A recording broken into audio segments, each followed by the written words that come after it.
की कहना चाहोगे? प्रेस वार्ता बुलाई गई है, किस बात को? देखिए, आज किसानों की एक बहुत बड़ी जीत हुई है और आज जो बीजेपी ने घोषणा की है कि हरियाणा सरकार सभी फसलों को एमएसपी पे खरीदेगी, उसके साथ कोई और घोषणाएं भी साथ में हैं, तो वो एक किसानों की बहुत बड़ी जीत है। क्योंकि हम 2014 से कोर्ट में भी लड़ रहे हैं और दूसरे आंदोलन भी लड़ रहे हैं। 2020-21 में आपको पता है कितना बड़ा आंदोलन किया है और उसके पहले 2008 में भी हमने ये आंदोलन किया था। और उसके बाद जब अब हमने संयुक्त संघर्ष पार्टी बनाई है और जब हम ग्राउंड पे उतरे हैं कि अब इलेक्शन लड़ेंगे, अब उस कुर्सी पे बैठेंगे जहां कानून बनते हैं, जहां बीजेपी ने और कांग्रेस ने कानून नहीं बनाए वहां हम खुद बैठ के कानून बनाएंगे, तो आज बीजेपी की हवा सरक गई है। और आज बीजेपी ने घोषणा की है कि केंद्र सरकार खरीदे ना खरीदे, हरियाणा सरकार सभी फसलें एमएसपी पे खरीदेगी। दूसरा, हम ये कहना चाहेंगे कि सारी देश की जो पार्टियां हैं, जहां जहां भी किसी की सरकार है, दूसरे प्रदेशों की जहां जहां भी किसी की सरकार है, हर प्रदेश को अपने स्तर पे खरीदनी चाहिए। जैसे पहले तेलंगाना सरकार जो केसीआर की सरकार थी वो अपने स्तर पे सारी फसलें खरीदती थी, ऐसे ही जो अब बीजेपी ने हरियाणा में किया है, इसी तरह से सारे देश के अंदर, चाहे वो पंजाब की सरकार हो, चाहे वो उत्तर प्रदेश की हो, चाहे वो किसी और स्टेट की हो, उन सभी को जो है सारी फसलें एमएसपी पे खरीदनी चाहिए। और इसके साथ ही मैं किसानों को बधाई दूंगा कि ये आपकी बहुत बड़ी जीत हुई है।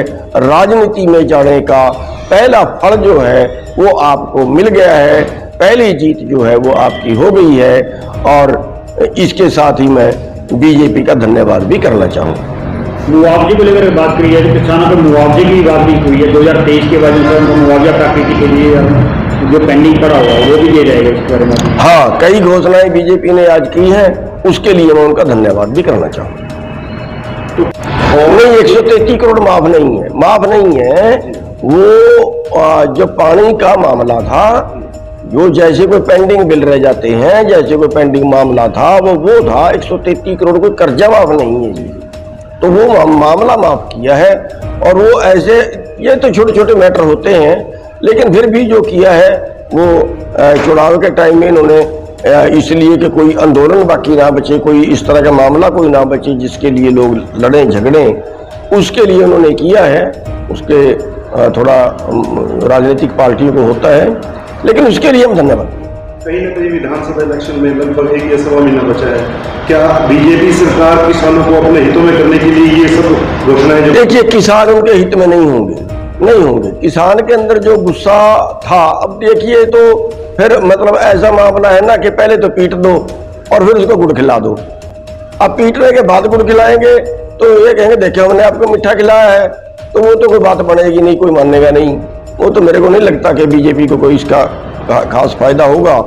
लेकिन अगली सरकारों जो आएंगी वो इस बात को मानने के लिए मजबूर होंगी, उससे किसानों का फायदा जरूर हो जाएगा।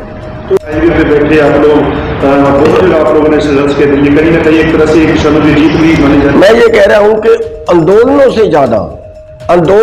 आंदोलनों में भी इनको वोट का डर होता है। आंदोलन से ज्यादा डर इनको इस बात का हुआ है जो हमने संयुक्त संघर्ष पार्टी बना ली है और हम चुनाव में उतरे हैं। इनको ये हो गया कि क्योंकि हमने कहा है कि ठीक है ये नहीं एमएसपी देते, हम देंगे भाई, तो वो बात लोगों को टच की है और उसके डर से इन्होंने जो है वो पहले ही घोषणा कर दी है। और मैं इसको हमारी संयुक्त संघर्ष पार्टी की पहली जीत मानूंगा, किसानों की राजनीति में आने के बाद पहली जीत मानेंगे।